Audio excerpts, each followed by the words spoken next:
Hey, what's going on, everyone? Welcome back to another episode of the Salad Bowl Podcast.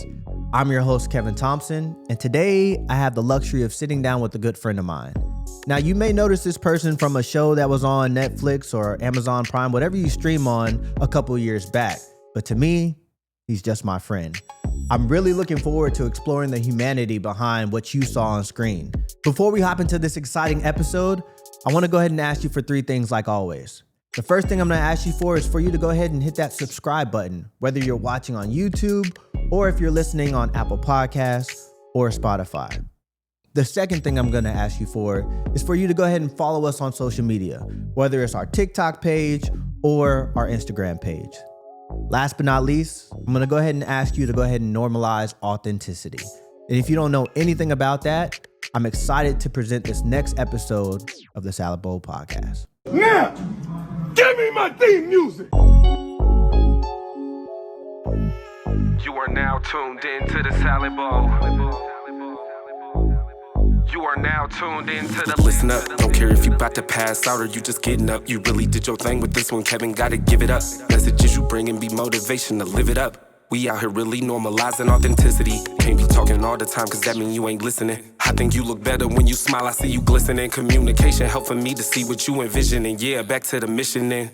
Whether you black, white, brown, yellow or green, more can be accomplished as a team. Together the problem is never as hard as it may seem. Lot of captivating convos like Martin telling his dream. We choosing curiosity over certainty. You should certainly subscribe to this one here with some urgency. This a win. Even Cali know. You are now tuned in to the Salad Bowl. The Salad Bowl Podcast. It's the Salad Bowl Podcast. You are now tuned in to the Salad Bowl. It's the Salad Bowl Podcast. Yeah, you are now tuned in to the... It's the Salad Bowl Podcast. You are now tuned in to the Salad Bowl. You are now tuned into the Salad Bowl Podcast with Kevin Thompson.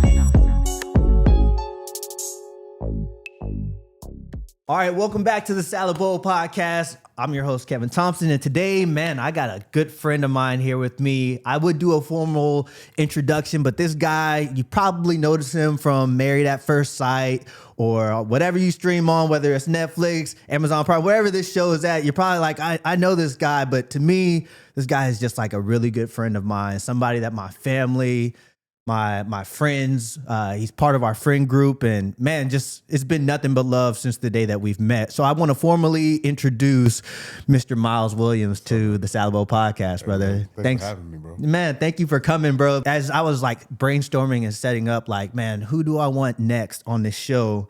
I was thinking to myself, man, I do like a lot of like prior military, and I felt like I was getting a little too comfortable with that lane of conversation. I was like, I want to widen the perspective, because if we are talking about like a salad bowl, I need to talk to everybody, not just the people that I'm comfortable with. Yeah. So I was like, man, Miles is perfect because don't have a military background, right, but like we vibe so well, man. And you vibe with our family so well. Yeah. So dude, I really appreciate you showing up here today, and I'm really looking forward to jumping into a great conversation with you, man. Man, let's do it. I'm excited about it. We have so many good conversations that are already like podcast-worthy conversations, and so like I'm excited for us to be able to hear and be spitting in front of cameras. Man, you know what's crazy is that I tell people that often is like everybody's having a podcast right now. These conversations that we have, all a podcast is allowing people to be a fly on the wall for these conversations, man. And I really appreciate you being here today with me to have one of those conversations that people might view in for. I can't say that I necessarily do it for a certain amount of views or anything like that, but like with authentic conversation, what's going to happen is what's going to happen. It's going to hit the right ears. So, man, to jump right into it, man, because I really want the viewers to get to know who Miles Williams really is. Let's talk about what we do is we start with like a segment called The Harvest. Now, The Harvest is just talking about your foundation, your growth, who Miles Williams really is. I'm pretty sure there's some people out there right now that's probably looking and it's like, oh, I know exactly who he is because I saw him on TV before. But like, if you had to introduce yourself, man, and really talk about who Miles Williams is, how would that story start? Man, I've realized that that's not something I'm good at. Really? Like, I'm not great at describing myself because I feel like I don't like being put in a box. You know what I'm saying? And I realized that that's a trigger for me, right? It's like, oh, I am this or he is that, right? Like I really struggle with that.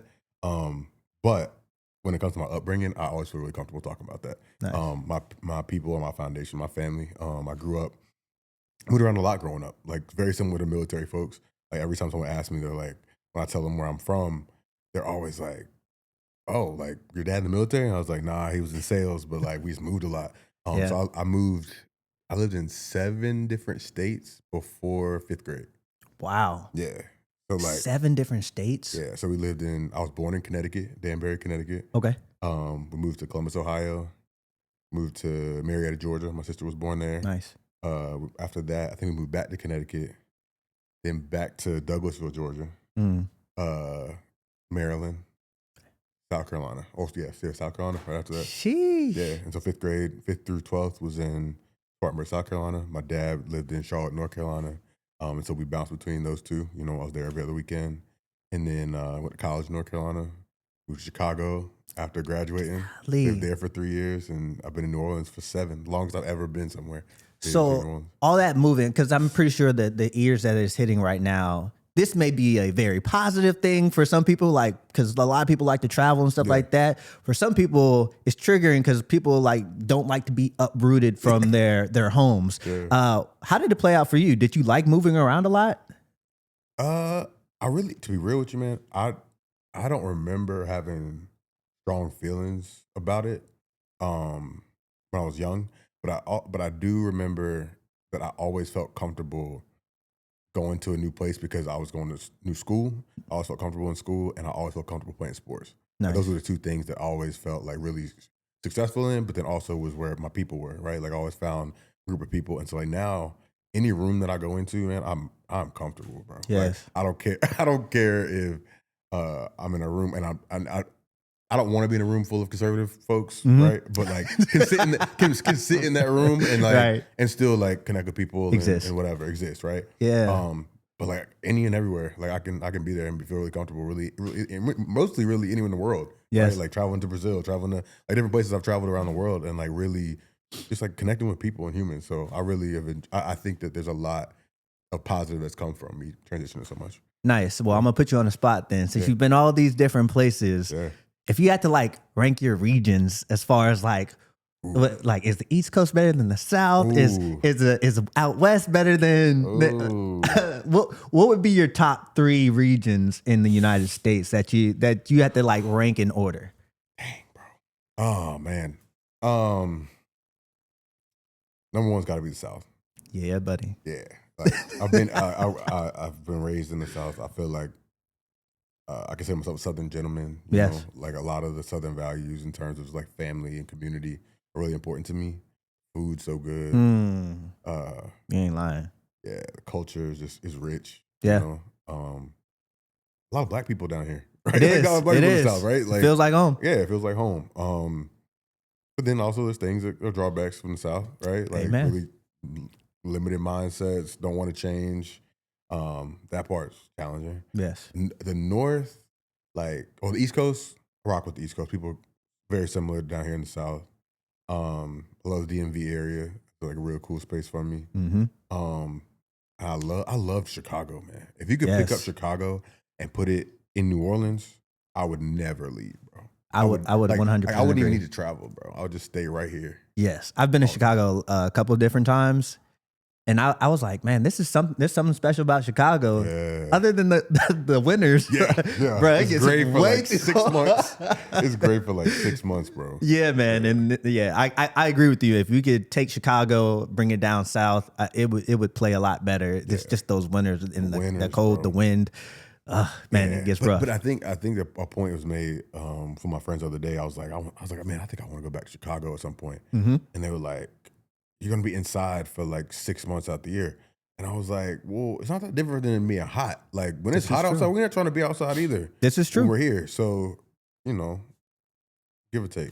I don't know, man. When I think about the cold, I usually think about like gloomy weather and that usually does stuff to my moods. Yeah, so like I've always said, I'll take the heat more than the cold. Yeah. Just because I know the cold brings like this. That's being real. Inside for me is not always good. Like, yeah, it may be hot outside, but I'll take a little bit of sunshine. That's and real. I might sweat myself to death. But like I like to be. It does something for my spirit when I'm outside. But I definitely feel you. That's real. But the thing is, bro, you can always put on more clothes. This is true. Never take enough clothes off. Like once you all your clothes off, and you still hot, bro. You hot. You hot. I don't know, man. I challenge that slightly because I get the concept. But what I will say is that me and Mariah, we went to Brooklyn. We were up north. And bro, it gets real cold up there. Yeah. We were up there in February. Yeah. And we were staying in this hotel near the Brooklyn Bridge. And we walked like maybe 3 or 4 blocks to dinner. When I tell you my face froze off, I was like, oh, I get why people walk around with ski masks. It's not because they're trying to intimidate anybody. It's because it's cold. That cold out here. Like, and then I started understanding like the New Yorker lifestyle. Like, you know, people get on New Yorkers because they're rude or I think they really just they don't want to be outside in the cold. So they're just trying to rush the conversation, get to wherever they need to get to. And yeah, man, that's wild. So you moved around a lot, bro. Yeah. Moved around a lot, and you ended up going to college, played some college football. Yeah. What was that experience like? Man, I feel like there's a couple things that like define my like foundation. One is my family. Like I had the best parents I could have ever asked for, bro. I say that time and time again. All right, it's so real. My sisters, my sister Maya in particular is like my best friend. Nice. So like my family's one. 2, my faith. I think that's a big part of like who we were growing up. Like I think that no matter what adversity I face in my life, like my faith has always been like a constant. And like especially in this chapter of my life right now, which we'll probably get on at some point, but like I know that everything's gonna be okay because of my faith in God, and I think that's a big thing. The third is football. Like football, man. Oh, man, football changed my life, man. It changed my life, and it allowed me to. So, fun fact: I didn't start playing football for real until my freshman year in high school. No kidding. And I always played other sports: played baseball, basketball, football. Like from birth, I had like a ball, a club, a bat. Something was in my hand at all times. I didn't play with like trucks. I didn't play like with action figures. Like none of that. That was never my thing. It was always sports. And so when I went to high school, one of my friends or teammates that I played AAU basketball with passed away in a tragic car accident, like on my street, bro. Wow. Tragic. And it's him, his sister, and his uncle were all in the car, and his dad was driving. Wow. And those 3 died, and his dad survived. And like, I was shook by that, bro. I was like devastated, but he was a great football player, like great football player. And I was like, you know what? I want to play football for JR. Like I was like, I want to play football, and I was good, bro. Like I realized I was good at it. You know, I was getting affirmed for that. I liked hitting people. Like I was very like shy, like even tempered, quiet kid. But like on the field, I could be completely different. I could get a lot of that frustration, a lot of that anger out, and get affirmed for it, and not get in trouble for it. Right. And I really enjoyed it. I enjoyed the like cerebral part of the game, and then being able to play at high school. We were like ranked in the country every year. Won a state championship my junior year. Dang. We were like number 13 in the country my senior year. So you sitting here trying to be humble, but y'all was like we that. Were like that. We were like that. I ain't gonna lie to you. We were like that. We were like that, man.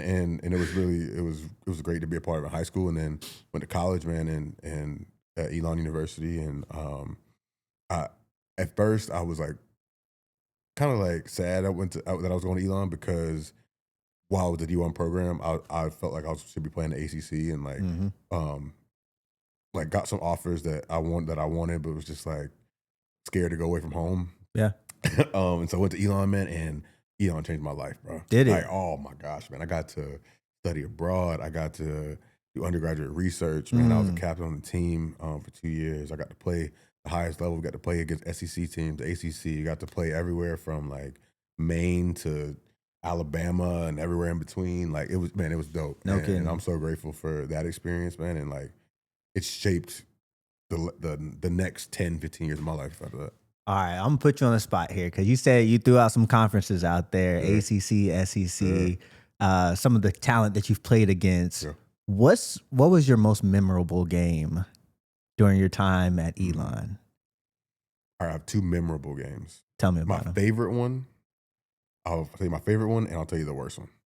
All right, the worst one was my birthday, September 1st. Shout out to the Virgos. Shout out to the Virgos. We went to play UNC, Chapel Hill.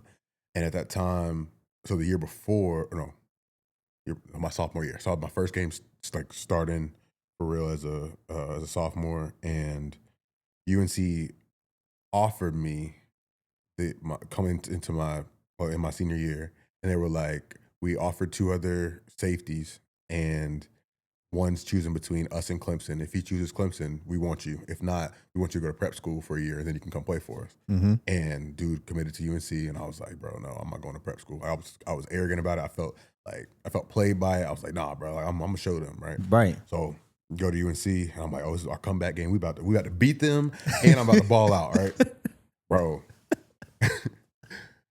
First off, I played decent. I went back and watched the game recently. I played decent. We lost 63-0. Like it was like 63-0 or 72, something. Like I think they set ACC records on us, bro. No, like, it was the hottest day. Like people were passing out. Like it was bad. Lord. Horrible day. But I'll never forget that day. So the second one, actually, man, there's a lot of them, but one is probably one of the best games I ever played. Man, we were at Stony Brook in New York. Nice. And just had a great day, man. Like I had like 12 tackles, nice. Pick, forced fumble. Won the game. It was a really solid game, man. Nice. And I go back and look at the highlights, and I'm like, oh yeah, I was a guy like that. Like whenever like kids try to play me and be like, yo, this Williams, you was washed, you not like that. I'm like, hey, bro, Tate don't lie. Tate don't lie. Like exactly. That guy right there, he can play. Exactly, he can play. And so yeah, those are 2 of my most memorable ones. Man, there's something about and I didn't play college sports, but competing at the highest levels, I would say that I think that life is encapsulated into sports, right? Yeah. I'm not a big fan of, like, even with my kids, I don't force them to play sports. Yeah. But there was a point in time, especially with my oldest daughter, where I was like, hey, you're gonna be part of a sport, you're gonna be part of a team, because I want you to learn these life lessons on a fast scale, right? Yeah. So like knowing how it feels to win. Yeah. Man, I think everybody should know how it feels to win when they're competing. Knowing how it feels to lose. Yes. Like that's crap is humbling, man. Yes. Like, yes. Even when you're trying your hardest, even when you're one of those guys and you lose 72-0, not trying to bring that back up, but it is what it is. But it teaches you about life. Even being the person that made the mistake that lost the game, or being the guy that hit the shot that won the game, man. All that stuff teaches you about life. I think it prepares you for life, and it's really cool that guys like you get to live that. Yeah. And study abroad. I think that's the value of college, right? Yes, like, bro. To get those experiences and be exposed to those different things. Yeah, and be protected in that environment, man. Like, 100%. So that's so important. And I think back to your point about team sports, man, like understanding like what it takes to win. Like it takes so much at a high level. It takes so much to win, right? Yes. And so like I was at a park game the other day watching some of my kids play. And a lot of the coaches were like going at it and like cursing at each other and going back and forth. And I was like, they've never won anything that was valuable, right? They've never, like, if you've ever won something that had purpose or like meaning, you wouldn't be acting like this at an 8-year-old football game. You feel me? Like, yes. And then on the opposite end, man, when you're losing, like, sometimes you just got to take L's. Like sometimes you just lost. We were talking about the Ravens before we got on the pod. Like, the Ravens lost. Yes. And like I am a diehard Ravens fan, and like, well, Lamar Jackson is the best player in football, right? But at the same time, like, you gotta also look in the mirror and be like, hey, we lost. And like, what are we gonna do from that? Right? Yes. Like what can we do better? What are we gonna do? And also give teams that won the credit. Like, hey, you did better than us today. Exactly. Right? There's so many life lessons, man. And like, I love sports in general just because of those lessons they teach us. So many dang lessons, man, that we can learn from sports. It's funny you bring up like how the older people act at children's games, man. Like that's super wild to me. And your words made me think of like that phrase, like act like you've been there before. But then there's so many people who haven't been there, hence why they act out at these children's games. I've coached like children's sports, and the worst part about children's sports is the parents. Every single time. Like they're doing way too much, but then you look at kind of like where they've been at, what they've done, what they've won, what they've lost. It only makes sense because you're trying to live vicariously through a child and you're putting some things on this child that you haven't even processed yet because you haven't been in these spaces. Or you just don't know ball. That part. You don't know ball. And that bothers me even more because it's like people on the internet, man, like trolls, right? Yes. People are literally like there to be instigators or like have no context or information, but like are just going to be contrarian, right? Yes. And I think that a lot of adults do that in sports games, right? Like, oh, the refs did this, the refs did that. And it's like, go be a ref. Exactly. Go be a ref. Exactly. It's like, try it one time. Mm-hmm. I promise you're going to miss a call once or twice. Of course. Right? And nobody's out to get you. There's no agenda towards you or your kid. And so, yeah, man, I just think that sports teach us a lot about ourselves and about others. Of course, man. And it's interesting because, like you said, sports has kind of like ruled your life as far as like landing you in certain places. Yeah. Of course, you're a Ravens fan. You got the Ravens gear on and everything like that, man. Lived on the East Coast, went to school on the East Coast, but didn't football bring you down to New Orleans as well? Yeah, man. Tell me about that. Man, right. See, like I literally we would not be sitting here if it wasn't for football. So left Elon. Oh no, let me rewind. At Elon, I always wanted to be a school leader. That was my goal. When I went there to decide my major, I said I want to do education. And they were like, you can't do education because your student teaching hours will interfere with practice. So I was like, what's the closest thing? And they were like, basically social work. So majors in human service studies, minored in psych and African American studies because I really wanted to be able to support people. Yes. And then ran into two of my teammates who have become like best friends now, Keem and Blake, who are your brother-in-laws. Yeah, now, both of them are my brother-in-laws. which is nuts. So we obviously played ball together. We're studying a lot together. We all went our separate ways after school. As I was graduating grad school at UChicago, Blake hit me up and was like, hey man, you want to help me build this football team at the school in New Orleans? And I was like, yeah, I'm down to check it out. They flew me down here and I was like, oh, y'all school flying people out? Like, let's see what's up, right? Top tier. Yeah. So, they were like, hey, you want to be in a leadership position at the school, like working on XYZ? And I was like, oh yeah, I can do that. I can do what I'm good at and I can coach football with my boys. Let's do it, right? Yes. And came down here, man. I had no plans of ever being in New Orleans and I feel like God had different plans, man, and it made it happen. Man, that's amazing. That's pretty cool because it's crazy like how your network and your passions all come together and it lands you in a place to where you could really start expressing yourself, man. Circle, man. Say, didn't even expect to be in New Orleans, but what's kept you here in New Orleans? Wow. Oh man. That's a loaded question, bro. The way you're looking right now, you're like, I don't want to respond to this question. No, man. I think at the very simplest form, man, it's the people. Yes, it's the people, man. Like there's not a space that I go into where either I don't know somebody or someone doesn't know me or someone doesn't know my people. Right? Yes. There's rarely a time when that happens, and that's a good feeling. It's a comfortable feeling. It feels like home, you know, and being a person who doesn't have like a place that they call home for real, because my parents don't live in my home where I grew up anymore. It feels nice to have community like that. And I can't imagine like living in New Orleans my whole life. Like being from here would have been different. But like being able to call this place home right now feels really good.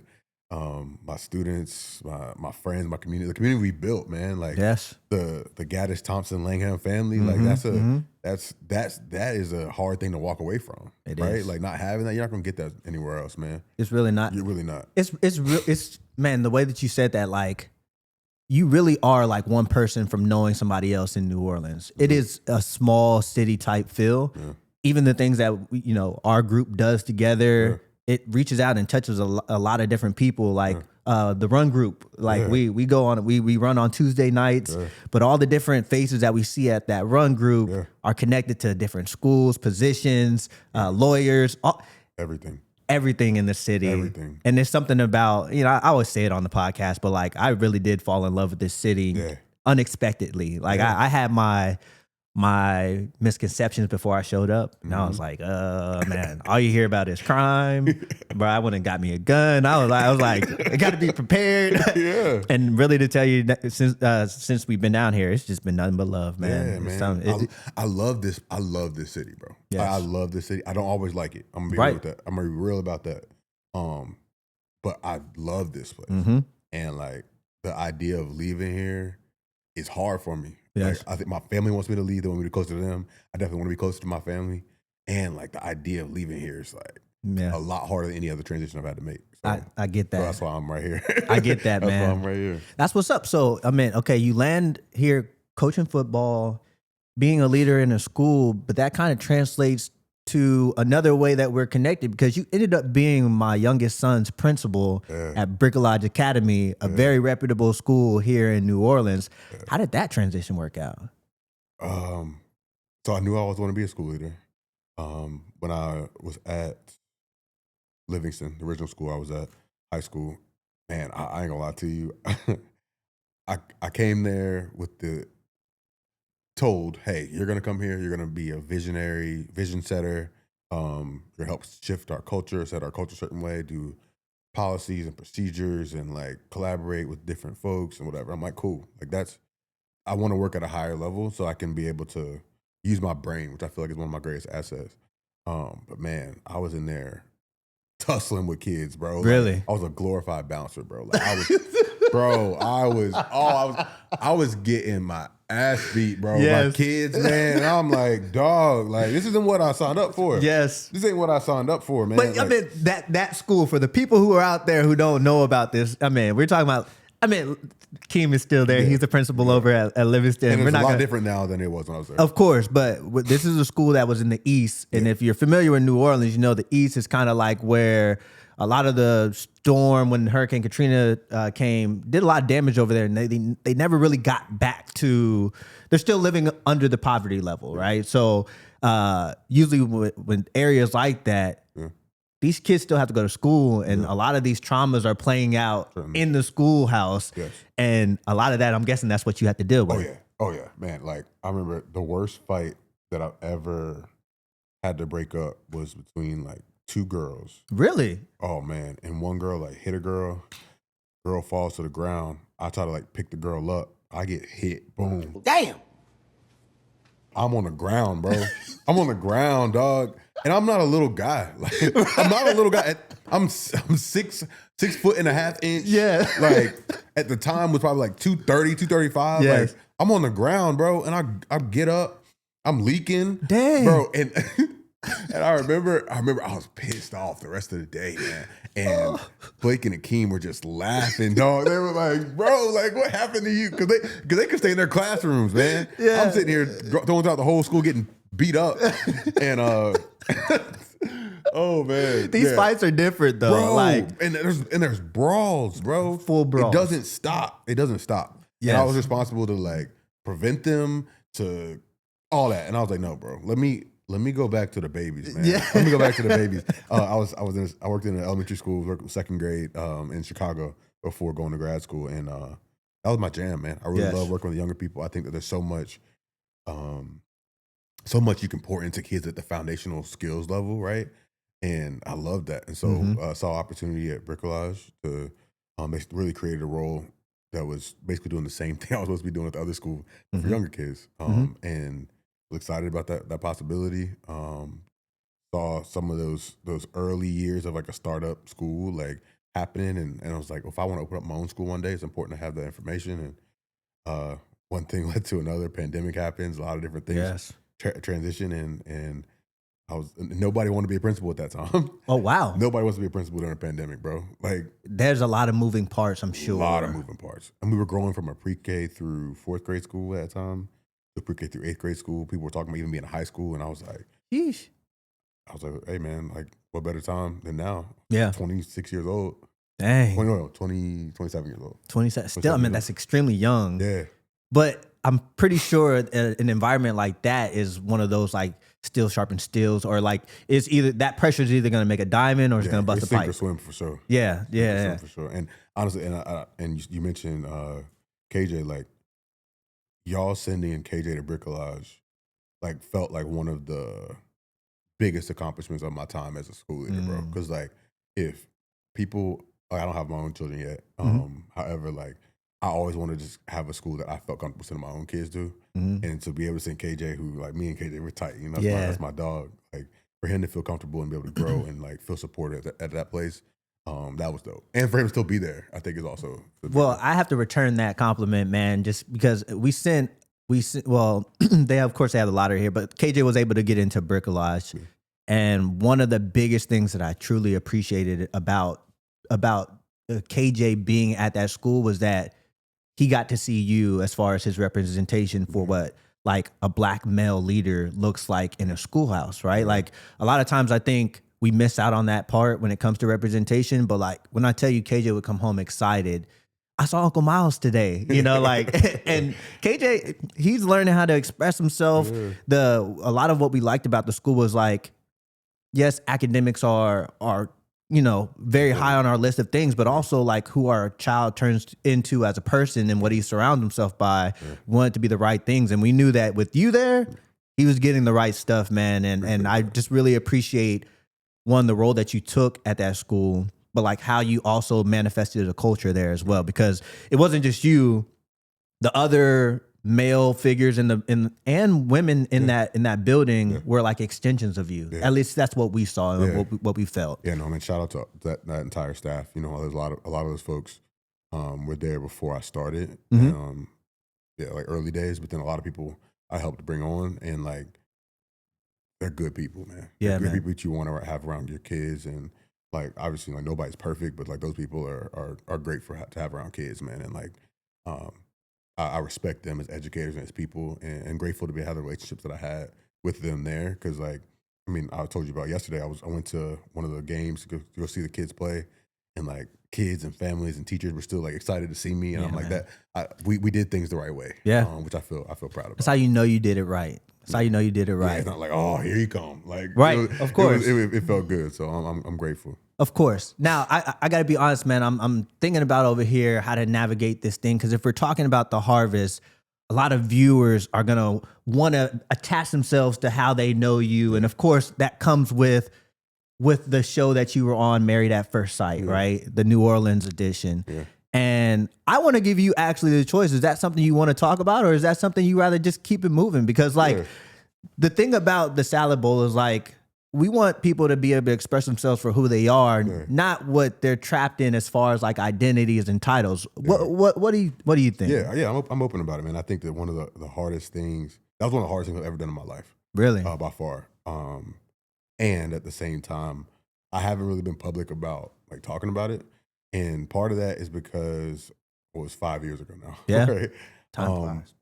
Yeah, time flies. But then I think the other part of it is like, I want to be very mindful and cognizant of like, it's a very fragile situation, you know? And so I always try to be mindful of that. But at the same time, I think that it's important to talk about, because it was a big part of my life, you know? Of course. And some people get, and for example, like my ex-wife has had opportunities to talk about it very publicly, and very like being very animated about the way that she felt. But like I haven't really shared my story, and so I'm open to it. But not gonna dive too deep. Okay, yeah, no, of course I want to respect your wishes. Yeah. Of course, that show, for the people who are familiar, you took a big risk, right? You married somebody at first sight. Y'all can go back and watch the show. You know, our family is very familiar with the show. A lot of people in the city are very familiar with the show, to where like you're pretty much like a local celebrity, because everybody is attaching themselves. I mean, these shows happen in cities, and in a small city like this, where we've already talked about, where everybody's kind of connected. It puts you kind of like, it puts you and your ex-wife out there a lot. What were some of the biggest lessons 5 years after this thing has ended? What are some biggest lessons that you've learned over that course of time? Ooh, man, that's a great question. I think the first thing is, man, like I have a lot more grace and empathy for people on TV or people who people consider celebrities. I think that there's so much that people don't see. Whether that's in production, whether that's post-production, whether that's social media. Like, I mean, to this day, bro, like I still get hate text or hate DMs from people, bro. Like, it's wild, right? Like 5 years later, people you don't even know. No idea who they are. Wow. So that's one thing. Two, people from New Orleans ride for people who are from New Orleans, right? So like they were really invested in the show, and like, I think I didn't finish watching the show. Like I never watched the whole thing. Oh, really? Nah, I never watched the whole thing. No and kidding. I think that my litmus test for how healed I am is how like comfortable I feel like going back and watch it. I think that like at some point I will go back and watch it just to like see that growth. But like yeah, like people feel really strongly about it. And Yeah. so because I had a positive edit, it's generally like a positive thing when people see me in public. But then also my partner at the time did not have the most favorable edit, which was very hard. Like it was really hard to see her go through how people were treating her, knowing that she wasn't how she's being portrayed, and she couldn't really defend herself. Yeah. Right. And so I felt like I had to assume the role of like defending her and being like, Protecting, hey, yeah. protecting her and like being like, hey, like that's not how she is, and being very like forthcoming about that. And that takes a toll on you too, right? Of course. Especially when, I don't see the interviews that she has with the camera, right? Like I don't know how she felt about me for real, right? And so I'm watching the same time as other people watching. I'm like, hold up, bro. You felt like that, right? But at the same time, I'm trying to protect you, right? Like it was a really challenging thing. Like multiple things were true at the same time. And then I'm also becoming a principal, and we're in a pandemic, and like they throw all those things on top of each other. Like that was a really hard time, and I don't know many people who have ever had to do that, other than the 10 people who were on the show, right? Yeah, man. It's funny. Not to interrupt you, bro, but it's funny. I didn't get the grasp of this, and you and I, we hang out. We went and did the Saints 5K run, right? And we're in the stadium. We just got done running. Yeah. I think KJ showed up, and like we're out there chilling, and you and me are walking out of the stadium, and it's kind of funny because like we're walking up the stairs, and this random guy just stops you, and he's like, "Hey, you married my cousin." And I'm like, and I look at the look on your face. You're like, okay, I don't know how to really go about this interaction. Like, is this a good thing or bad thing? Because he didn't really have much of an expression on his face. Yeah. You married my cousin. And it was like, are you trying to attach yourself to me in a good way or a bad way? Or a bad thing, or are you tight, pissed? or not tight? Yeah. And I'm sitting there, I'm like, I can only imagine how much Miles deals with this walking around this small city, man. Like, do you think that you have more favorable impressions, or do you run into the harsh stuff more? Yeah, I would think it's more favorable. People, even if it was harsh, like people aren't built like that. People will talk behind the keyboard, bro. I remember one time, this was like 2021, 2022. Me and Karen were at dinner. We were at Ruth's Chris, and we're sitting there, and like there's a certain level of like you can feel when someone's looking at you or whatever, right? And this table like looking at us, and someone came and interrupted our dinner. And asked like, first she says, "Hey, y'all are from Love Is Blind, right?" And I was like, nah. And she was like, "Oh no, Married First Sight." She was like, "Oh, Miles, we loved you," and like they like backhanded compliment her, right? Oh wow. And I was like, hold on, no, we're not gonna do that. And then she asked to take a picture with us, right? And I think at the time, like I wasn't good at saying no. In terms of taking pictures. And so we decided to take a picture with her, and she posted it afterwards, right? And I go back like after she like tagged us, and Karen had her blocked, and she was talking shit she was talking trash about us in like DMs and comments before. And I'm like, so you talking trash on the camera, but you're interrupting our dinner to take pictures with us right now, right? Like that's a really And so I think, so to your point, I definitely think it's more favorable for folks, but like people are fake, man. People are fake. People are fake. And I think And that social media gives people so much of a mask. Courage. Oh so my much goodness. courage, man. So much courage. Because even going back to your school, that like you 6 foot 230, like not too many people are gonna walk up and swing up on like they're not. They're not built that way. No, and to get and for people, and that's the wild part too, man. Another lesson was that people get more upset about like trivial things in somebody else's life on TV than like the real things that are happening in like real life. Wow. Like they're more upset that someone that this person said that this person's not their type on a reality TV show than like voting in this election that's happening. Right? Say that louder for the people in the back. Holy, like what are we really upset about right now? You're more upset than me, and I'm the one that they said it to or about. I'm living it, right? Like I'm sitting here absorbing this stuff, and like you're more upset about that. And so I think that's a lesson. And I think also, man, like I think it really the one of the most important lessons, man, I think is, if you do things rooted in love, like it's always going to turn out the right way. Yeah. I think that one of the hardest decisions that I had to make was deciding to leave the marriage or to end the marriage. And like, I don't think we're taught how to be in relationship with people. Agreed. We're not taught how to be in marriages with strangers very well. Agreed. We're not taught how to be marriages in pandemic very well. Agreed. We're not taught any of these things, right? We're not taught those things, but we're also not taught how to like end a relationship amicably. And like, even in your best efforts to do so, like if both of you are not in the same place with that, like it's not going to happen. And that was an unfortunate reality of the ending of our relationship. And like, I wish her nothing but the best. I hope that she's like happy and healthy and successful. Because like she's the only other person who knows what we went through. Of course. And so I hope that at some point we amicably could be able to talk and be able to do that. But right now we're not in that space. You know, man, it makes me think, as you said that, how many people are in a relationship right now simply because they don't know how or don't have the courage to leave it, right? So many people, bro. It's obviously an unhealthy position, or not saying that everything ends up in abuse, or, you know, things have to be to where people are putting their hands on each other for people to leave each other. Certainly. But for somebody who's not happy, right? Like, that will waste their years away because of a decision they made. And I feel like there's so many levels to this conversation because, you know, people want to add religion into it. People want to add, you know, what mom and dad and my great grandmother did. But like, when it comes down to the short life that we get to live, there's so many people who are lacking the courage to make a decision. And I would actually say that the courage that it takes to make a decision like that is, I would imagine, one, extremely hard, because we don't see in present day many healthy roadmaps on how to end a relationship, to your point, right? Like, and I'm assuming that it feels pretty lonely as well. For sure, bro. Oh man, that was the hardest time that I can remember in my life, bro. Like, I think that one of the reasons was, I think that as Black men in particular, we're told to, that we don't open up enough. We need to be more communicative about our feelings, or we need to do X, Y, Z.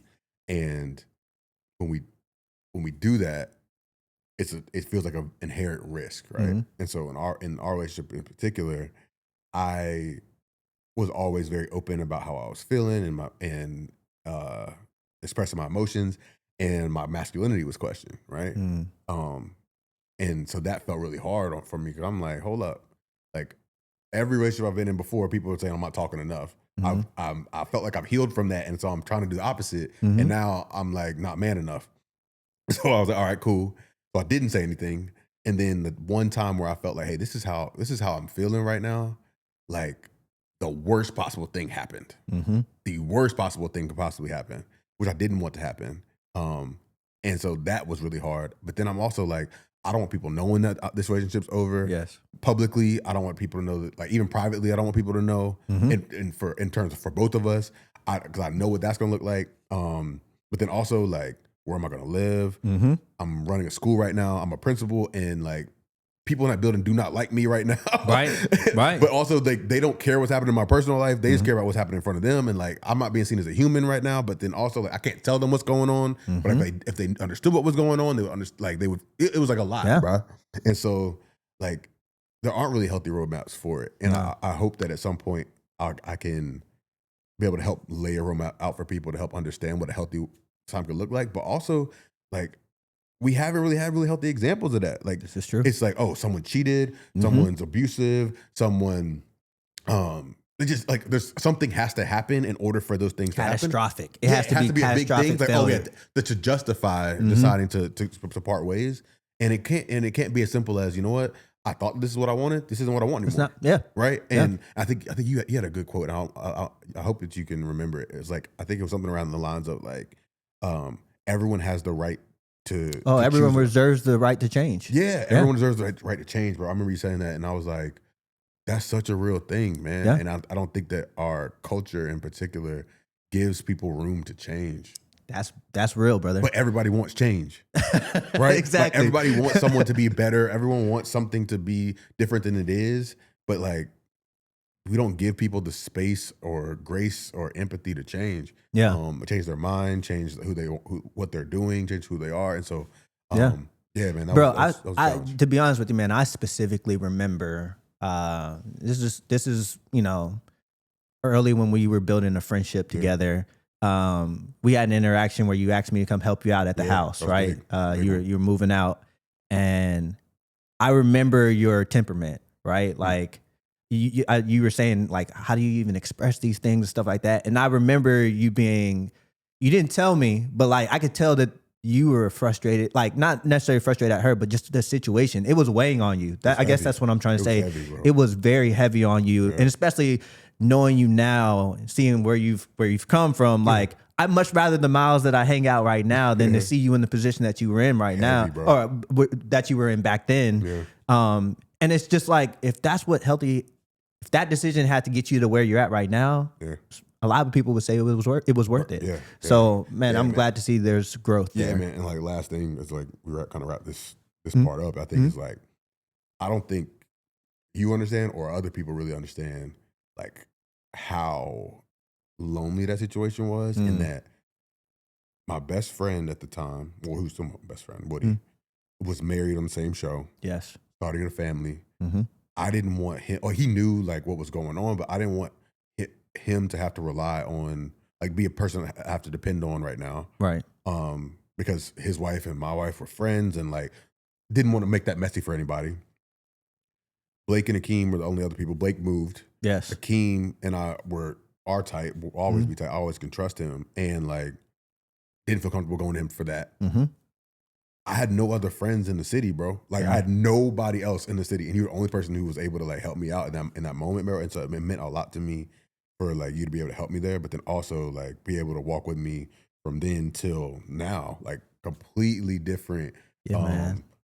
Different stations in life right now, man, and like I'm grateful that we're on this journey together. For sure, man. Well, this is what we'll do, man. We're gonna go ahead and wrap up the married at first sight talk. Hopefully, the viewers get whatever they needed from that, because I know that one show is not the depiction of who you are entirely as a person. That's one snippet of who Miles is. And I'm really looking forward to getting to the rest of it. So what we're going to do, we're going to transition into our next segment, man. Our next segment is called the Toss Up. Now, Toss Up is a little game that we play here on the show. I had some questions. Maybe they're challenging, maybe they're not. But I feel like they're going to be challenging. I threw some questions in our salad bowl right in front of us. And what we're going to do, I'm going to have you pull out a question. Just hand me the question. I'll read it out for the viewers, and then you'll answer it, and we'll kind of talk about it. Yeah, man. Words on this. All right. First question of the toss-up for Miles Williams is, what's more impactful, leadership in a classroom or leadership in the community? Ooh. What's more impactful? Yeah, I think that the leadership in the classroom makes the leadership community happen. Right? Like every single one of us has a teacher. Every single one of us has had a teacher if you've lived in America, right? Even if you're homeschooled, right? You had a teacher. And so like what teachers are able to do, man, changes so many lives, bro. Exposes you to so many different things. Your ability to read, write, like those two things, speak, those three things in particular shift how you change the world. I mean, how you look at the world and how you change the world. And so definitely the classroom. Yeah, man. That's a good answer. Actually, I think a lot of parents, myself included, didn't realize how important teachers were until COVID came around. Man, what? When you trying to do the teaching up in your house, and you thought it was just so easy that all the teacher does is just babysit my child. No, man. It's crazy how that refocused a bad event like COVID still refocused us on what really matters as far as like the impact of what teachers do in a classroom, how it affects all of us, man. Yeah, I'm gonna flip, but like also how soon we forget, right? Like teachers deserve to get paid so much more than they're getting paid. Amen. They deserve more support, and I think in particular, like we had about like 28 kids in a classroom, bro. That's too many kids. That's a lot of children. That's a lot of kids, That's a bro. lot of children. If you ever have sat in a room of 28 5-year-olds, dog. Bro, look, I can barely do it with one 5-year-old with my son. Oh my gosh, bro. I had to cover way too many classes as a principal, unfortunately. Yeah. But one time, I'll never forget, bro. I was sitting in the kindergarten classroom, dog, and like unexpectedly had to cover. So I'm sitting there covering the class for an hour of my day that I was not prepared for already. So I'm like, I get in there and I'm like, what are these kids gonna do? I wanted to put on a movie or something, but I was like, they're not gonna sit down for this movie. The amount of times I heard my name, the amount of times I've been like, what are you doing? The amount of times that like I had to repeat myself, bro, like that is not easy. It's not. And teachers do that all day, every day with grace and like are actually moving the needle for kids, bro. Yes. Like you're teaching kids foundational reading skills. True professionals. Like, man. And True professionals. Yeah, like a lot of love and respect for teachers. That's what's up, man. That was a great first question. We got 4 more questions to go, man. That was easy. It wasn't too. All right. All right. I think this one kind of coincides to what we just asked, but it's a different format or a different vision for it. All right. So the next question for the toss up on the Salad Bowl podcast is, what type of performance did you love seeing the most as a principal? The consistency of the top performer or the growth of the challenging student? Oh, the growth all day. Oh, okay. Tell me all about it. about growth, man. I think that going back to the pandemic, right? The kids who were already doing well before the pandemic, or the kids who had a certain socioeconomic background where their parents could provide tutors, where their parents could be home with them to be able to like sit there with them and work, or parents could like buy different blended learning programs for them to be able to learn. Like they're gonna be fine. But being able to see a kid, I'm thinking of one in particular right now, who came to us in 3rd grade reading like 8 words per minute. Wow. But then at the end of 4th grade was reading like 132 words a minute. No like, kidding. Life changing, bro. Wow. Life changing. And like seeing the growth, seeing the confidence, and like seeing the growth in her behavior, seeing the growth in like just her willingness to just be able to engage in school. That's life changing work, man. And like there's so many stories like that aren't often seen in like the LEAP statistics or like standardized test scores. They're not seen when we're talking about how great our school is. But like that's life changing work, and those are the things that I'll never forget that. I might forget what numbers we did against the state or city averages, but I'll never forget how we supported that kid or other kids similar to her. Yeah, man, it's crazy how intangible things like that really control the show. Like, even in talking about certain biases that we have, I feel like with schools, of course, we have testing and we have these things that rank certain schools in a certain way, but like a lot of what really means the most it's not quantifiable. Because like, how do you quantify what you just did for that young lady to go from 8 words a minute to 132? Like, that will be instrumental in her life success in totality. And it'll never make it on the worksheet for how the school is rated. That's really big. And there's some ways that like that growth is seen, but like being able to see this baby like volunteer to read, in class, or seeing her with a book at recess, like developing a love for literature, like that's big stuff, man. And then there were so many decisions that had to be made in the right way for us to get those results, right? That's like having the right teacher, having the right reading interventionist, making sure that we have the right curriculum for her to be able to be successful, getting her up here for summer school. What does her transportation look like during the summer so we can make sure that she's here every day during the summer school? How are we making sure that she's in a smaller learning group with similar kids who have similar learning needs so that she can get like the most successful like learning process as possible for her, right? How are we making sure that we're getting funding for our student support team so that they're able to put in the work to be able to do stuff like, right? So like there's so many decisions that go into that, and so many people that go into that, and I'm grateful to be able to be a part of the process. Man, that's a lot of moving parts. Okay. And this is why we say teachers don't get paid enough, right? Because to keep track of all those moving parts for one person's success. And about on average, how many kids do you have in a school? I mean, so we had like 5. Well, whole school's like 1,000. Sheesh. For elementary, it was like 550. That's a lot of people to keep track of. Yeah. And yeah, I agreed. Then think about like any for-profit business, right? That has 145 employees, over thousands of stakeholders.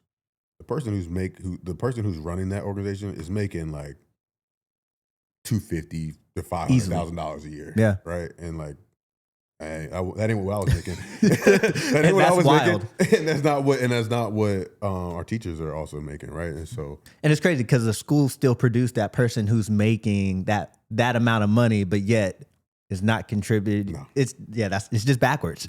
It's backwards. And I feel like the thing that's sad about that conversation is that this conversation is not new. No, it's been right. lasting.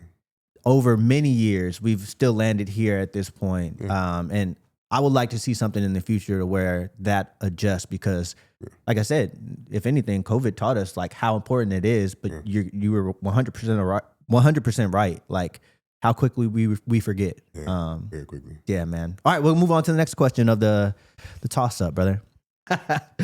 Describe one, the biggest risk that you've ever taken, or the biggest opportunity you've ever missed.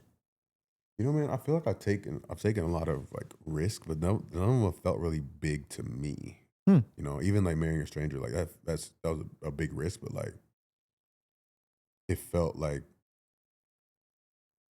lower risk, medium risk, high reward. Opportunities I missed, man. I don't know how many opportunities I missed. I could think the first one comes off the top of my head. It's not a big one, but so my grandmother, my dad's mom, shout out to Gran. Shout out Gran. She worked for this organization that helped Black students get into law school. Okay. And there was so like knew a lot of Black lawyers, and one day a lawyer reached out or agent reached out and was like, "Hey, I need your help getting Aubrey Graham's brother into law school." And she was like, "I don't care who Aubrey Graham is." Mm-hmm. And he was like, "Oh, well, people know him as Drake." Kind of a big deal. Yeah, kind of a big. It is like this is like peak Drake. Like I don't even know if he's peaked yet, but like peak Drake, like 2012, 2013. Yeah. Right? And he was like, "I'll throw in some concert tickets, like VIP passes, whatever y'all need, whatever." Mm-hmm. And she was like, you can tell Drake, I don't care who he is. I don't care what. I'm like, Gran. what? And I'm a big Drake. Like, yes. Been to every tour, like, huge Drake fan. Yes. And she was like telling off Drake's agent, like, it was nothing, bro. Dang. Needless to say, haven't met Drake. That could have been your opportunity, right? That would have been it, bro. That would have been your opportunity. And I don't see another opportunity for that to happen. So. You could have been part of OVO's move. I could have been an OVO teacher, bro. OVO educator. Like, starting the school with Drake. Right? Bro. Gran. We love you, Gran, but man, missed opportunity. Fumbled, bro. Fumbled. Thanks for sharing that, man. That's All right, we're going to move on to the next question. Oh, man. All right, here we go. We got 2 more questions left. All right. Oh, and this actually plays really into your last answer. Okay. All right. For a test to see if you'll be on the right side of history, Drake or Kendrick Lamar? Bro, what? I mean, answer's Drake. Is that the right answer, or is that just your answer? I mean, time will tell. Time will tell. It will.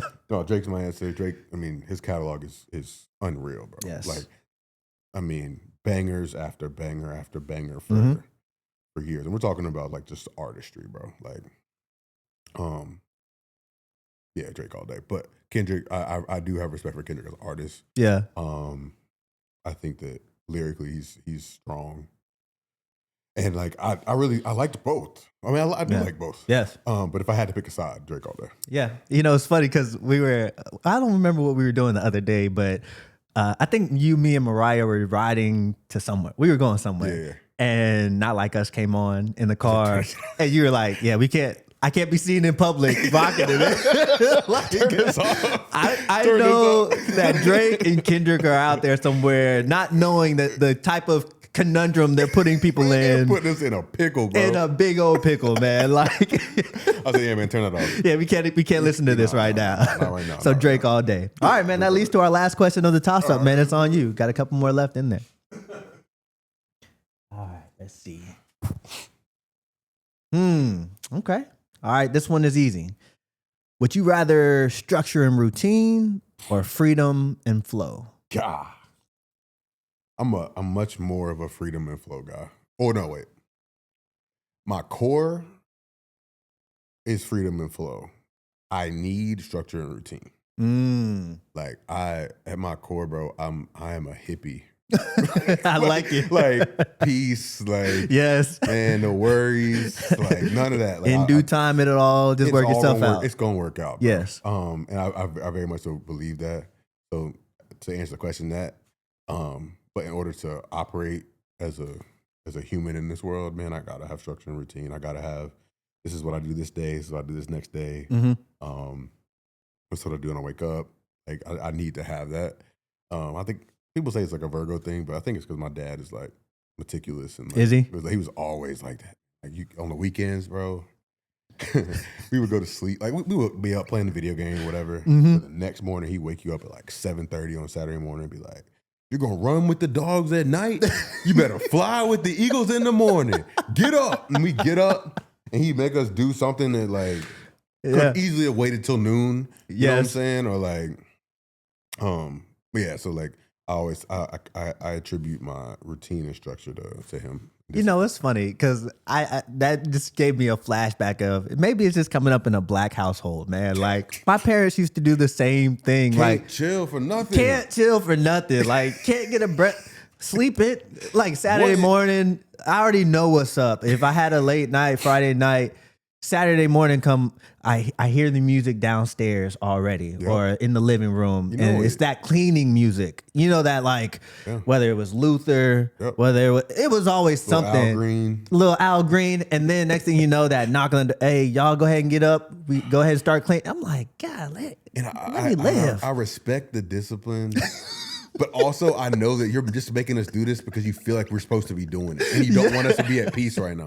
Exactly. You don't want us to be at peace. And I like... Can't let these kids get too comfortable. Man, they can't have fun like this. Why they dreaming right now? Back in our day, we didn't even have fun. Right.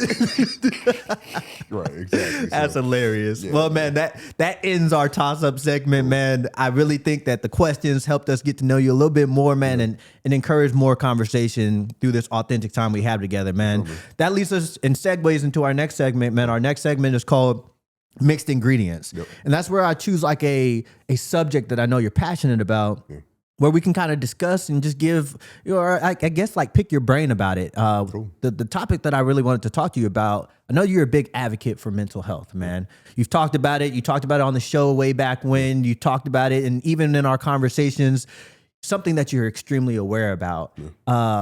How has your journey with mental health ended up having you be such a big advocate for it? Yeah, man. That's a good question. There's a lot of different ways I can go with this. I think one of them is one of my teammates in college, Dimitri. He died by suicide my senior year, my last year, man. And that tore me up, bro. Like that tore me up because I always had felt like I was a person who would open myself up to be someone you could talk to, or you're going through a rough time, like, hey man, like you need something, let me know, right? I would give him rides from like one side of campus to the other side of campus, like without thinking about it, or we go grab food somewhere or whatever. And I was just like, when I learned that happened, man, I felt responsible, you know? And so I was like, bro, I don't want anyone, especially like my boys around me, to ever feel like they can't come to me about something. And shortly after that, I was grieving, but like I had had challenges with mental health before that, and like had went to a psychiatrist and psychologist to figure out like what's going on. It was diagnosed with depression, and like really from like a biological level, like my mom struggled with depression when I was a child, or through my upbringing, and like I was like, oh, you know what, this is something that's like genetic, like this is normal. How do I regulate it? How do I make sure I take care of it so that I'm not in a place as dark as Dimitri was in, or like I have resources around me or tools in my tool belt to be able to help me get there. And so, yeah, I think that was like the beginning of it. And then once I like started realizing like, you know, going to therapy, taking the medications that I take, or like being able to just like build the things around myself that help me be healthy. I was like, oh, this is how I'm supposed to feel? Or I can feel like this? Yes. Like, this is normal? Oh, wow. Okay, well, yeah, like everybody needs to be able to experience this, you know, and people it needs to be normalized for a lot of folks. I think now like social media is definitely way more open and talking about mental health, but I think it's also like the pendulum has kind of swung too far, right? Yeah. Like I have a social work background. I'm a mental health professional, right? And so understand like different diagnoses, what different words and buzzwords mean, and the internet is kind of taking those things and turn them into like Skew them, and also just not been the true definitions of what things are, right? Which is equally harmful, right? And I think that I want to be able to help people, one, understand and normalize what's going on. Two, like allow people to have space to be able to talk about what they need to talk about. But then three, like develop what is your plan? Because I think that right now our culture makes it as an excuse. It's like, oh, Yes. I have mental illness, so therefore I can't do X, Y, Z. Or like so and so has mental illness, and so like that's why they do X, Y, Z. And it's like, no, like your behavior has consequences, right? Like what you do has consequences, and if you put yourself in position to be able to be the healthiest version you can, like that's not an excuse for what's going on. Yeah, because mental health is not a free pass for everything. No. I think one thing that we can improve on is articulating and defining a lot of these terms. Because even at work, in the military, man, like I have to tell when I talk to Marines about like giving feedback. Yeah. I think there's a generation of young people right now that think that constructive feedback looks like saying, "Oh, I hate it here." I'm like, that's not necessarily feedback. Yeah. You're telling me how you feel, Yeah. but we're not articulating why do you hate it here, right? Yeah. There's steps beyond that. Even when it comes to definitions, oh, I'm depressed. Oh, I'm this, I'm that. Like, I don't think people have the basic understanding of what they're using it. They're using it as trigger words that they heard on social media or whatever, and they're now, I don't want to say weaponizing it, but they're now misusing these terms where there are people who are really dealing with certain things. Yeah. And I think that there is an education piece that is missing to connect the dots on what's happening with us. Because even in our culture, I mean, I'm pretty sure you know better than I do, like in our culture, even as Black men, I think we frown on a lot of conversations when it comes to mental health. Definitely. I think that's where we get a little uncomfortable. Definitely. And I'm, you know, I'll speak for myself. I don't want to speak for all Black men out there because I don't know all Black men out there. But like, you know, we're supposed to be protectors. We're supposed to always have our stuff together. And, you know, you're managing a family. You're managing, you have to be this for your wife and all this kind of stuff.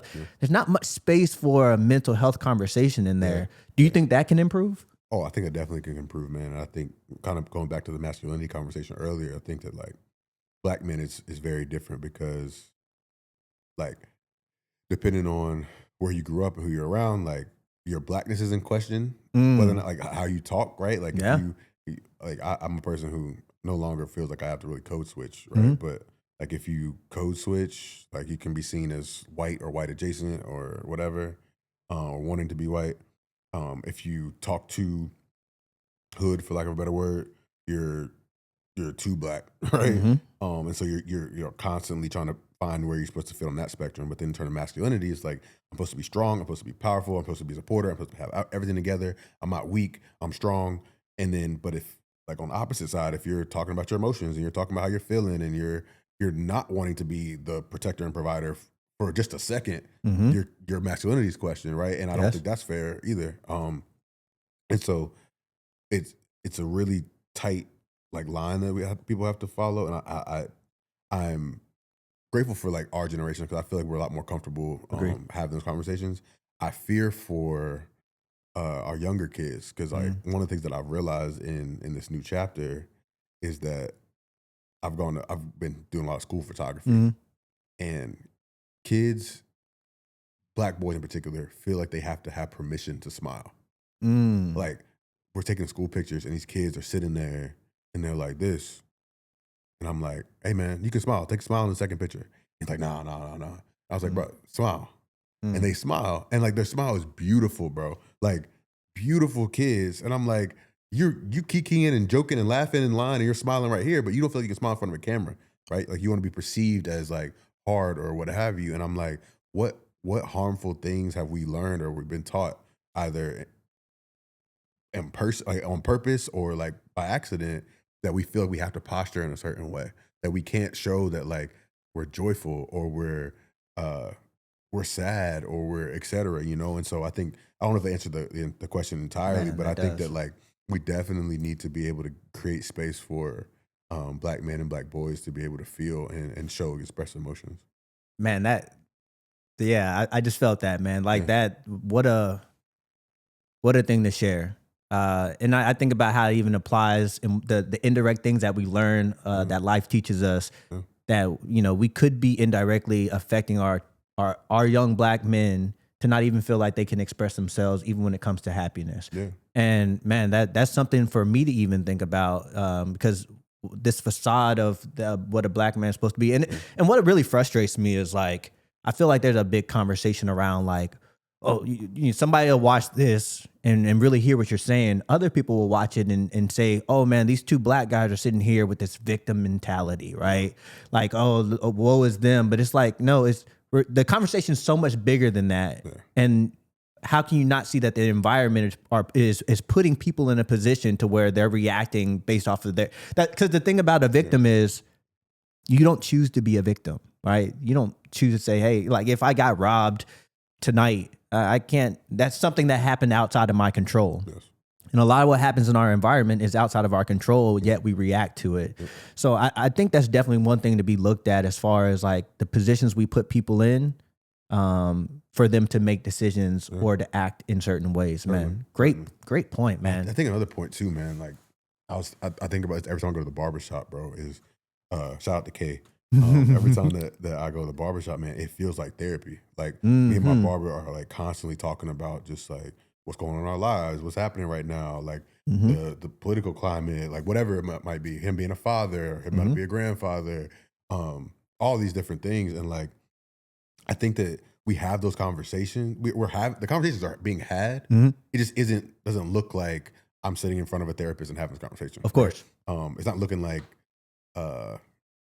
I mean, it might look like we're watching the game and me and you were talking about certain things, right? And so I think that these conversations are happening more than we get than people get credit for. But I don't think they can happen enough. You know what I'm saying? So, and would you say that there's a level of education that's needed for these conversations as well? Because one thing that I have noticed, especially in our community, is I feel just like you. 95% of the reason why I go to the barbershop is to have that therapy time. I get a haircut. Yeah, that's the icing on top. But it's just being able to be around. And there's something about a Black barbershop as well. I can't say that I've ever been to a white barbershop, so I don't want to knock that. But like, it's something that happens in those spaces to where, you know, we're sharing information, sharing life experiences that helps each other out. Yeah. And one thing that I have seen in there is that can be a really good thing and it can be a really bad thing as well, because a lot of our trauma that we've lived, we'll pass that on to other people if the space is not too right. You know what made me realize that the most is I have a friend and he's gay, right? And I'm thinking like, man, the Black barbershop is like my spot. And he called me one day. I was in the barbershop. I was like, hey man, I'm about to get in the chair. I'm gonna call you in a second, right? I get done with my haircut and I call him, hey, I'm sorry, man, I'm getting my haircut. And he shared something with me. He was like, you know, it sometimes takes me back. And it's weird because the guy is bald. He doesn't have to be bald, but he's bald, right? He said, you saying you were in the barbershop, he's like, that kind of triggered me, mainly because though I know that's a space of Black therapy for our people, as a homosexual man, it's a place of a lot of hurt for me, right? Like a lot of trauma for me, because I'm sitting there because I know how Black men are over masculine, and the way we talk about gays and anything that's the opposite or feminine. He said, I used to have to sit in a chair and act like I was something that I wasn't, just to be accepted and make sure my haircut ended up right. And I was like, man, I've never thought about that. Yeah, bro. Like, never thought about that. Yeah, bro. Of course, because of my position, but like, it just made me think, with a little bit more education, a little bit more insight, a little bit more of a salad bowl set up in a barbershop, how much better our conversations actually could be. Not saying that they're not where they need to be at right now, but like there's always growth in there. Always growth, man. And I think that's the area that we need to grow in as Black men in particular, or Black people in general, around identity. And I think that when it comes to like with white folks, it's like race, right? Like we need y'all to understand like y'all's privilege and like what harm has been caused. I think as Black folks, we need to be very mindful of the harm we've done to the LGBTQ plus community, right? Like, agreed. And like we inherently do, and people don't even realize that they're doing it. And the Black barbershop is one of those settings, bro. Like, and it can be like the subtlest, like the smallest thing that could make people feel uncomfortable. And like being people who are allies and like and friends and love people who are gay or trans, etc. Being able to step up and say something like, "Hey, bro," like let at least people know, like, "Hey, I'm not gonna say that with Miles around, right?" Right. Like at the very least. And I think my boys in the group chat at my high school boys, that we talk every single day, but they also know that there's certain things that like I'm not cool with you saying, bro. Yeah. Like, we don't say that here. Like, Exactly. Say that like. I hope that you don't say it again, but like, I don't say that around Miles. Exactly. And like, I think that's the type of people that we need to be able to allow that to be protective of and loving to the people who are different than us. Yeah, man. I think that's one of the things we can hope for the future. And I think that ultimately helps heal a entire people who have been hurt, but also, they say hurt people. So like, like how we could ultimately set those boundaries. And I think that's one of the biggest compliments you can get is like, oh man, here comes Miles. Maybe these certain type of jokes we're going to go ahead and put to the side because Miles ain't going for that. Miles ain't gonna laugh at that. And they might dress it up however they want to dress it up like, oh, we ain't trying to have Miles preach to us about this, and that, but where I stand, what's up. right? You like, know what's up. And you know that I'm an ally, and that's not going, whether it's women, whether it's the LGBTQ plus community, it's just know that I'm not going for that. Yeah. That's man. So as we wrap up the mixed ingredients portion, what's one thing about mental health that you think that not enough people are talking about or hearing about? Man, I think one thing, and this is what I've something that has been a pet peeve for me, and I don't know if I'm sure it's been for other people, but so I've been open about my mental health diagnosis. Was open about it very publicly on TV, and that was a conscious choice. And because of that, like I don't share my mental health challenges with folks for pity, which is the exact opposite of what I want. I don't share mental health challenges for like for anything other than people acknowledging like that this exists and that it can look in so many different ways. Yes. Right. However, like the people who are closest to me, I want to make sure they check on me. But like most people, like you wouldn't know. You wouldn't know, right? Yeah. However, like people who don't know me will reach out and be like, I just want to make sure your mental health is okay, or like I want to make sure that you're whatever, or your mind is like. I'm like, well, one, you don't know me, so like stop. But then two, like, like I have the tools, right? I know what I need to do to take care of myself, and I know it's probably coming from a well-intentioned place, but like. People who have mental health challenges don't need to be reminded of their mental health challenges, right? They don't need to be reminded of them constantly, and they don't need to be looked at as like less than or have a disability status, right? Yes. Like, and I'm not saying this, that might not be true for some people, but for me in particular, don't look at me no different, bro. Like, like I show up as I show up. Some days where I don't feel like getting out of bed, and that just is real. But like, those are few and far between.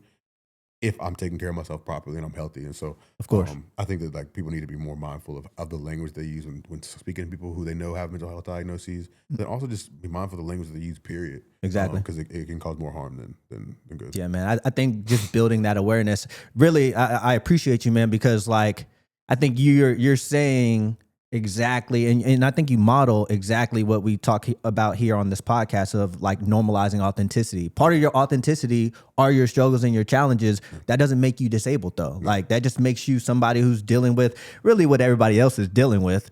It's just, how to articulate it. So thank you for sharing that. I think you gave us a lot to reflect on as far as many aspects of when it comes to mental health, how we could do a little bit better, and just seeing it from a different perspective and a different vantage point, man. So what we'll do is we'll wrap up that segment, man, and we're going to go ahead and move into our second to last segment. Right. We call it Dressing It Up. Right. Now, Dressing It Up is where we talk about where Miles is going now, right? Because again, we have many complexities behind who we are as people. Yeah. We've talked about the moving around Miles as far as growing up. We talked about the football star Miles, right? Even if we got beat by UNC, we ain't gonna talk about that too much, right? Like we even talked about what landed Miles here in New Orleans. We've hit a lot of different complexities of what you've been and where you currently are right now. But like in Dressing It Up, I kind of want to talk about where you're headed to, because you're no longer at Bricolage now, and you've made some decisions that are going to take you to new heights. Can you tell me about that? Yeah, man. So I think the hardest decision that I've had to make recently, or in the last 5-10 years, was probably separating from my wife at the time. The second hardest, or 1B, would be stepping away from being principal at Bricolage, and that's because I invested so much time, energy, and effort into that place, and like at the expense of my own health, right? Like, man, we're talking 60+ hour weeks, man. We're talking about waking up at 5:30 in the morning, getting there at like 6:30, not leaving until like 6:30, and doing that like repeatedly because I wanted to make sure that place was what it needed to be. And I wanted to be the best version of myself.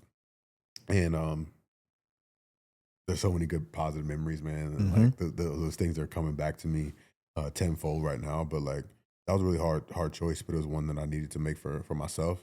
And man, I'm experiencing a different level of peace, bro. Like, good for you. I'm experiencing a different level of peace that our ancestors couldn't have dreamed of. Man. Like, I get to wake up every morning and really do what I want to do, like whatever I want to do that day. You know, sometimes that looks like consulting with school leaders, my principals across the country. Some days that looks like getting my photography bag, which has been really cool.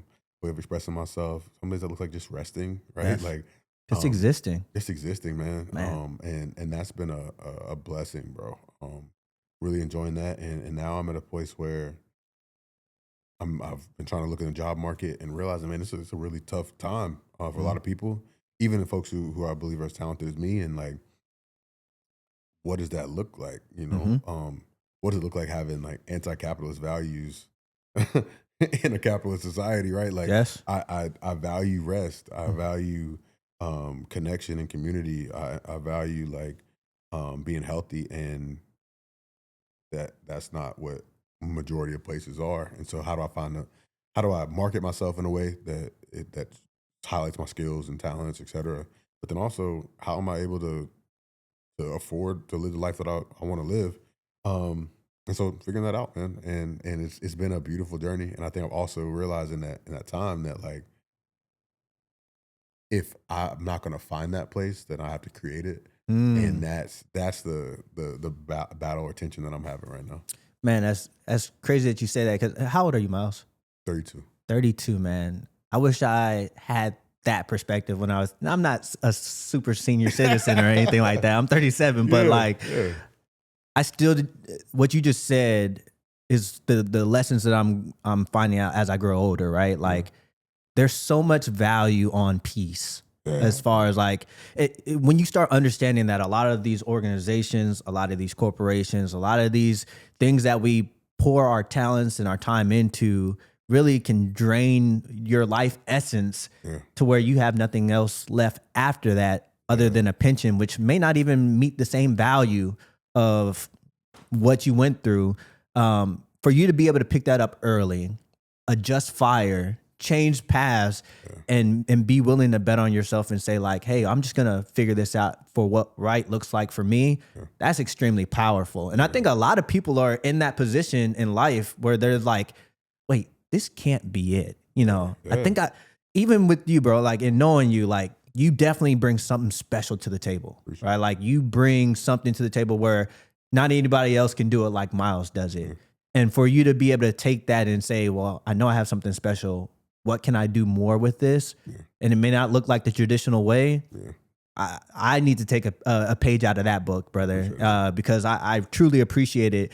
And I think that the position that you're in right now, you could be, a lot of people look at you, right, as a community figure. And I think a lot of people are taking notes on how Miles is doing it. Thank you for teaching us the right way, even though it may be untraditional. I appreciate it, man. I think that it's more like I'm figuring it out. Right? Mm-hmm. Like we all are. But at the same time, man, it's like I value my health. And I think that one of the things that I'm trying to do right now is like in this 3 to 6 month period, I really wanted to rest. Mm-hmm.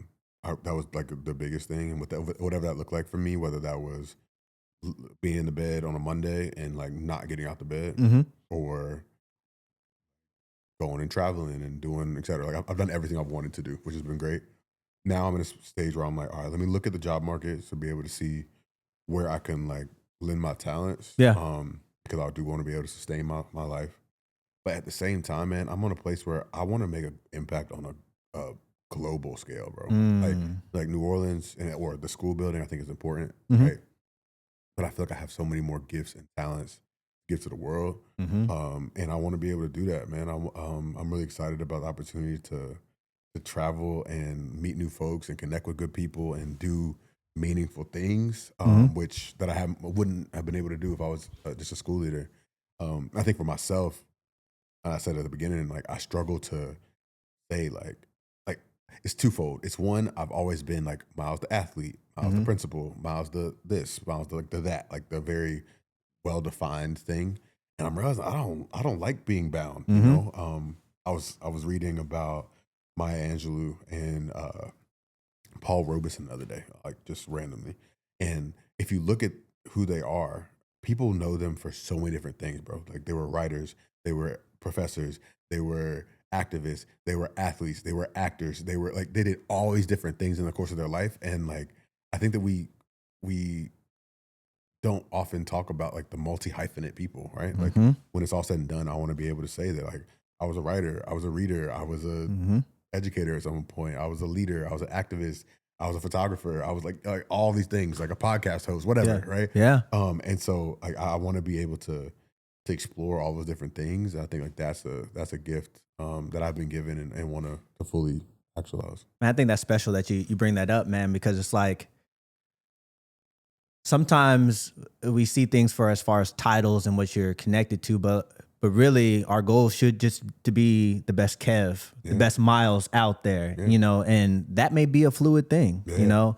Different times causes for different measures, and for you to be able to recognize that rather than infinitely attach yourself to a certain title, like, well, I was a principal, so I must be a principal for the rest of my life. Like, no, I think that's crazy or asinine to even think that we should operate like that. And I don't think we get the most out of life by only attaching ourselves to one thing.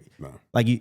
What did LeBron say? Like, I'm taking my talents down to South Beach, right? Like, you knew, hey, it was time for a change. You know, I want to move here. I want to do this, and I want to act in certain capacities, man. So that's really special that you have not only recognized this, but you actually took action. Back to that courage, right? Of saying like, dang, you know, I'm not just gonna talk about it.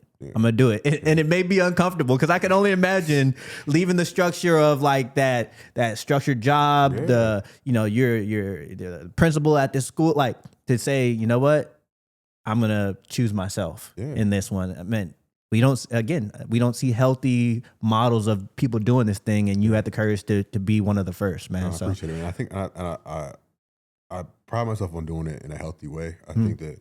Like I gave the school a lot of notice in advance to be able to make decisions. Like I tried to close loops on things that needed to be closed to be able to put people in position to be successful, but then also like allow the school to keep going. But I think to your point earlier around like organizations like keep going, man, like I'll never forget this. I think like the last day of school happened, you know, it was sad. Kids were like sad I was gone.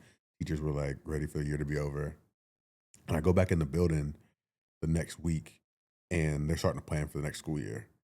And people just like walked by me, like didn't say good morning or like none of that stuff. And I was like, yo, they really don't need me anymore. So like, since they don't need me, like I'm completely like disposable. And I don't think it was personal. Right. But like, it's like they don't need me. So they like, it just is what it is.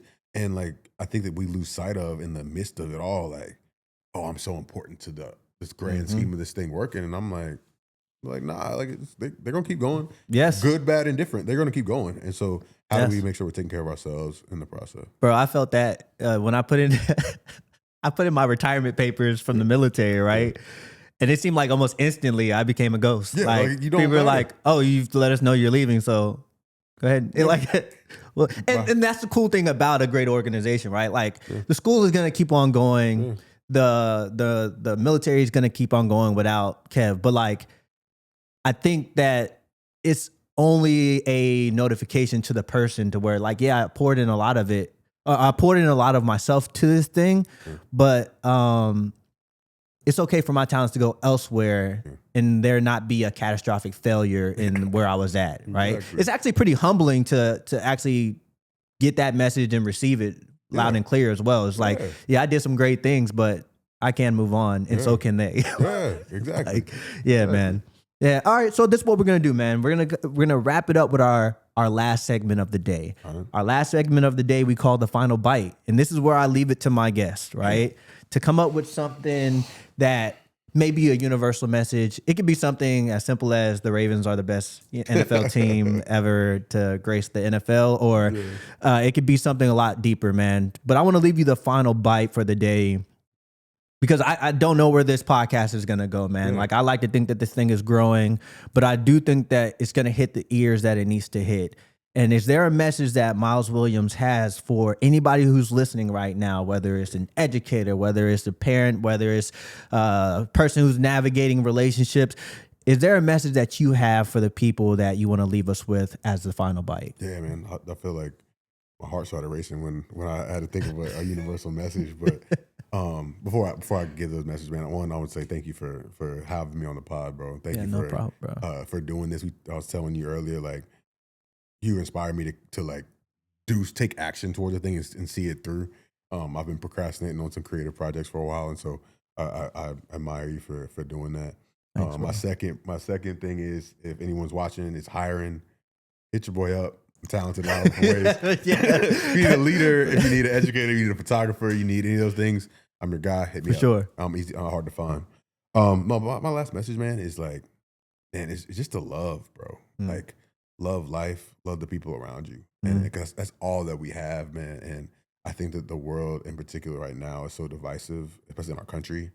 And like, ask ourselves, like, am I doing the most loving thing I can be doing right now? Like, if you're doing the most loving thing you possibly can do right now, like, that takes care of everything else. And I think that, like, asking ourselves that question constantly, whether that's what we're saying online, whether that's how we're talking to the person in line in front of us, whether that's the person that cut us off on the road, whether that's talking to our children, whether that's, making a decision to leave an organization or relationship, like, am I doing it in the most loving way possible? And I think if you answer that question truthfully, that you won't be wrong.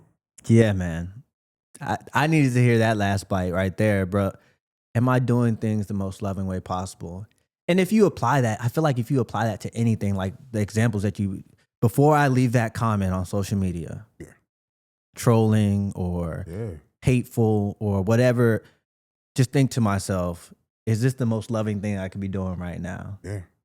It's something so simple that you just even consider for yourself. Yeah, and I think that's a really easy litmus test for, like, making the right decision. Because and I think everyone can make that decision, right? Like, even like KJ can make that decision. Am I making the most loving decision right now? Right? Or, like, it's not rocket science. But I think that if we're truthful with ourselves, that we'll make the right decisions. And then if we don't do something that's loving, we can check ourselves and be like, okay, that wasn't the most loving thing we could have done. Yeah. Have some accountability behind it as well. And how do we fix it? Yeah, man. I think, and this is why I think conversations like ours, and we've had many of them, but like are so powerful, especially when it comes to like the authentic part, is like what you just said.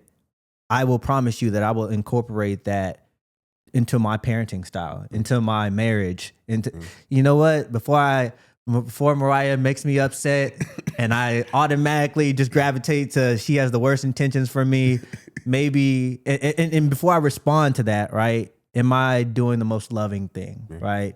before I snap at my children, is this the most loving approach that I could take in this? So it's funny because even from your perspective, man, like I feel like you're so beyond your years. And again, I sound like an old guy when I say that. I'm just saying that for you to have these perspectives on life and have these world views at 32 years old, man, I just know that that's not that common. And I want to tell you, man, as we wrap up, like, I truly appreciate our friendship. I truly appreciate the love that you give my family. I appreciate what you did at that school as far as being the principal. I appreciate what you did before that. Man, I am honored to have a friend like you, man.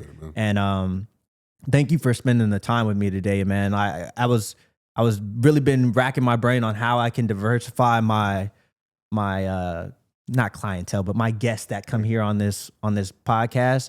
And when you came across my mind, you know, we already spend much time together, but I was like, of course it would be Miles. Of course it would be Miles. So thank you for supporting me, man. I know that you have a big following out there and stuff like that. And ultimately what I want to tell you is that for the viewers out there, we'll make sure we put up Miles's information. That way you can get in contact with him. If you are hiring or doing anything that you need in the city or needs to travel for. Contract work, full-time work, part-time work, whatever it is. I'm going to throw my neck out. Man, Miles is that guy. You want him on any team that you put together. I don't know about football anymore. We still playing football? I can go. All right. We've been running. I can do a little bit. Yeah, man. But we'll put Miles's contact up there. For the viewers out there, I always end every one of my episodes by saying, let's continue to normalize authenticity. And usually when we do those type of things, we open ourselves up for opportunities to consider curiosity over certainty. That's how we have great conversations like the one that me and Miles just had. And these aren't the only conversations that can just happen on camera. I encourage you to have them in your workspaces. I encourage you to have them in your homes. I encourage you to pick up the phone sometimes and call that person that you've been avoiding that conversation with and have it with that person as well. So until next time on the Salad Bowl podcast, we just want to say thank you and that we appreciate your viewership. And if anything, make sure you normalize authenticity. Till the next time. Have a good one. Peace. Bro,